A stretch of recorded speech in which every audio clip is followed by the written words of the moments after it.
ದೇವರನ್ನ ಪೂಜಿಸೋ ನಾಡು ನಮ್ಮ ಭಾರತ. ಇಲ್ಲಿ ಬೇರೆ ಬೇರೆ ದೇವಾಲಯಗಳನ್ನ ನಾವು ನೋಡಿರ್ತೇವೆ, ಕೇಳಿರ್ತೇವೆ. ಆದರೆ ಇಲಿಗಳನ್ನ ಪೂಜಿಸುವಂಥ, ಇಲಿಗಳಿಗೆ ಪ್ರಸಾದವನ್ನ ಇಡುವಂಥ 25,000 ಇಲಿಗಳೇ ಇರುವಂತಹ ದೇವಾಲಯವನ್ನ ನೀವು ಎಲ್ಲಾದರೂ ಕೇಳಿದ್ದೀರಾ?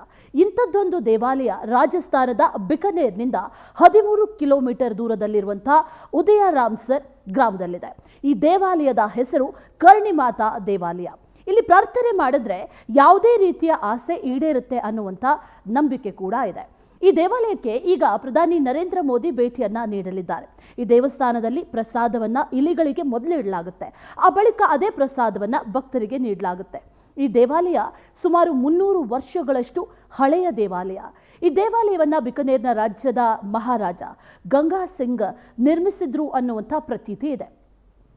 ಇಲ್ಲಿ ಬರೋಬ್ಬರಿ 25,000 ಇಲಿಗಳಿದೆ. ಈ ದೇವಸ್ಥಾನದಲ್ಲಿ ಬಿಳಿ ಇಲಿಗಳನ್ನ ಶುಭ ಅಂತ ಪರಿಗಣನೆ ಮಾಡಲಾಗುತ್ತೆ. ಇದನ್ನ ಕಾಬಾ ಅಂತ ಕೂಡ ಕರೀತಾರೆ. ಕರ್ಣಿ ಮಾತೆಯ ಮರಣದ ನಂತರ ಕರ್ಣಿ ಮಾತೆ ತನ್ನ ಕಿರಿಯ ಮಗನನ್ನ ವಾಪಸ್ ಕೊಡಿ ಅಂತ ಯಮರಾಜನನ್ನ ಕೇಳ್ತಾಳಂತೆ. ಆದ್ರೆ ಯಮರಾಜ ಹಾಗಾಗೋದಿಲ್ಲ ಅಂತ ಹೇಳಿದಾಗ ಮಾತೆ ಇಲಿ ರೂಪವನ್ನ ಪಡ್ಕೊಂಡ್ಲು ಅನ್ನುವಂಥ ನಂಬಿಕೆ ಕೂಡ ಇದೆ.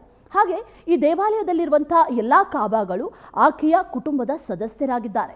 ಇದೇ ಕಾರಣದಿಂದ ಯಾವ ಇಲಿ ಕೂಡ ಇಲ್ಲಿಂದ ಹೊರಗಡೆ ಹೋಗೋದಿಲ್ಲ. ಅಷ್ಟೇ ಅಲ್ಲ, ಇಲ್ಲಿರುವಂತಹ ಪ್ರತಿ ಇಲಿಗೂ ಕೂಡ ಒಂದು ನಿರ್ದಿಷ್ಟ ಸ್ಥಾನ ಕೂಡ ಇರುತ್ತೆ, ಅಲ್ಲೇ ಅದಿರುತ್ತೆ. ಸಾಮಾನ್ಯವಾಗಿ ಇಲಿಗಳು ಮನೆಯಲ್ಲಿದ್ದರೆ ರೋಗ ಹರಡುತ್ತೆ, ಜೊತೆಗೆ ವಾಸನೆ ಬರುತ್ತೆ ಅಂತ ಅಂತಾರೆ. ಆದರೆ ಇಲ್ಲಿ ಯಾವುದೇ ರೀತಿಯ ರೋಗ ಯಾರಿಗೂ ಕೂಡ ಹರಡಿಲ್ಲ, ಅಥವಾ ಇಲ್ಲಿ ಯಾವುದೇ ರೀತಿಯ ದುರ್ವಾಸನೆ ಕೂಡ ಬರೋದಿಲ್ಲ.